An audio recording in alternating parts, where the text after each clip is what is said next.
Tom Cotton a couple of days ago spouting a conspiracy theory that the Chinese made this virus up. You have the lab in Wuhan. In a lab, you have Rush Limbaugh every day, Presidential Medal, Freedom of Honor. It's hard to say this is the most reckless thing he's ever done. Welcome to this week's Wacky Moments of Leftist Extremism.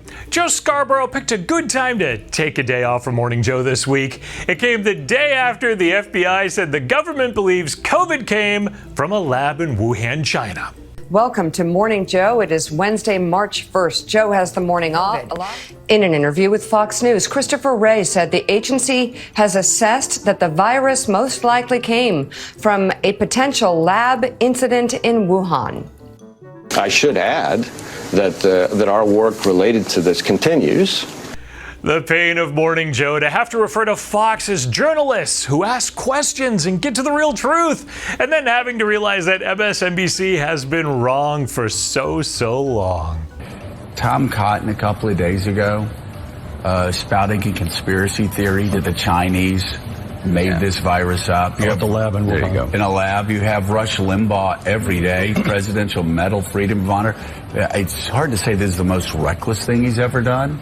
It's just so hard to believe that telling the truth would be considered reckless by the Morning Joe program, isn't it? They don't want truth, they just want to push an agenda. Don't ask questions like Fox. Asking questions is bad.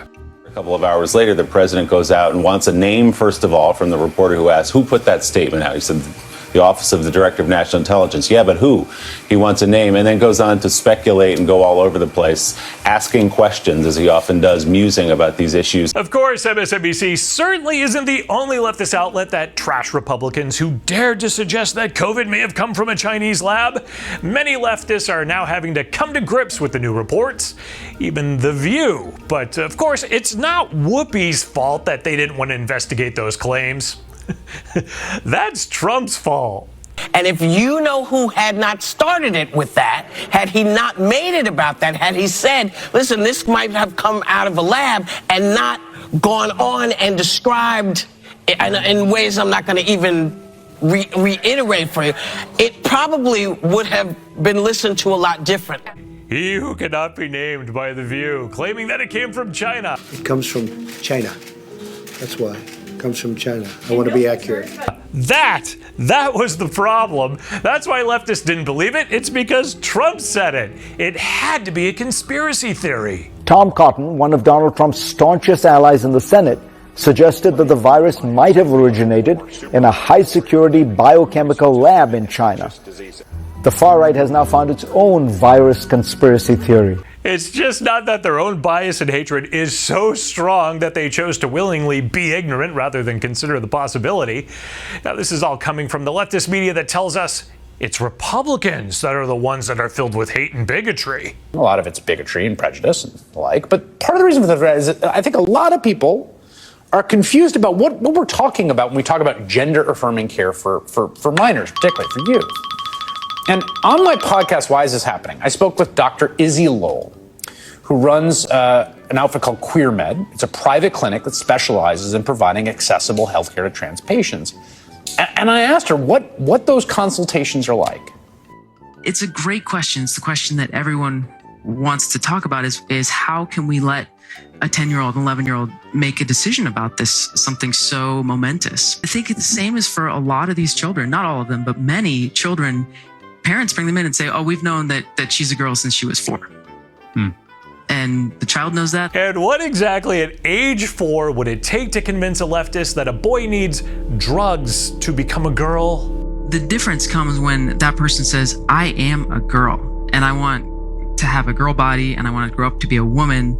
Oh, when they say so. Biological truth and science be damned. They just don't like those kind of critiques. Those critiques functionally get run together with the beliefs of a significant number of people in the American right, particularly, who just don't want trans people to exist. Scientifically, DNA tells us if you're male or female. It just can't be changed. But if you actually believe the science... A lot of it's bigotry and prejudice. They would know. The left doesn't like the truth. Remember the slogan that the Washington Post adopted after Donald Trump was inaugurated as president? Democracy dies in darkness. Well, apparently that's gone. The new slogan seems to be democracy dies in daylight. I mean, nobody needs to see all that footage Speaker Kevin McCarthy released on January 6th. This is one of the things that Kevin McCarthy promised, to release all of this footage. Of course, he's not released it. He's released it specifically to Tucker Carlson, who can edit it and doctor it any which way. Look, I understand why the other media are asking for the same thing. The truth is, this doesn't belong in the public domain for anybody. Nobody should see it. But they just love that footage Pelosi's handpicked January 6th committee produced for TV so much. But, you know, if it's not produced by Democrats. This doesn't belong in the public domain for anybody. The media believes nothing should ever challenge the left. On Thursday, the Office of Congressional Ethics found a substantial reason to believe that New York Congresswoman Alexandria Ocasio-Cortez violated congressional ethics rules by accepting gifts at the Met Gala in 2021. Unsurprisingly, all three evening network newscasts ignored this report, which is really surprising since I hear it's rare that the ethics committee members vote unanimously to investigate an issue. Back here in Washington, it's rare for Republicans and Democrats to agree on anything. But today, the House Ethics Committee voted unanimously to investigate embattled Congressman George Santos. We get more now from CBS's Caitlin Huey-Burns. Oh, you see, I guess it's only news when Republicans are investigated. You wouldn't want to say anything bad about a leftist. Now watch with some glee as an MSNBC panel discusses that Kamala Harris should remain on the ticket if Biden runs again. Which is what great skills and knowledge make her such a perfect running mate. I wonder what they'll come up with. There is no way they are taking her off the ticket. Everything that she has brought to the administration, the support she has within the base, like this is the, for now,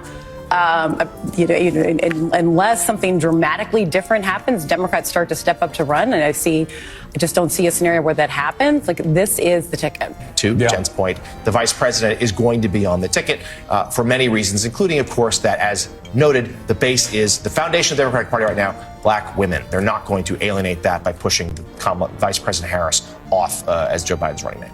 Oh, while claiming that there were many reasons that Kamala will be kept on the ticket, they were incapable of naming any, other than the fact that she's a black woman who appeals to the foundation of the Democratic Party. I mean, are the left so stupid that they would judge a person solely on the color of their skin? I gotta say, I think part of the reason, not the only reason, a lot of it's bigotry and prejudice. I'm Eric Shiner from MRC-TV, asking you to head over to the MRC homepage and make a donation to help us keep videos like this one coming. Check out MRCTV.org for the latest in videos, information, and entertainment. Be sure to like, share, and subscribe on the social media platforms that let you see us. And we'll be back next week with another look at leftist media madness.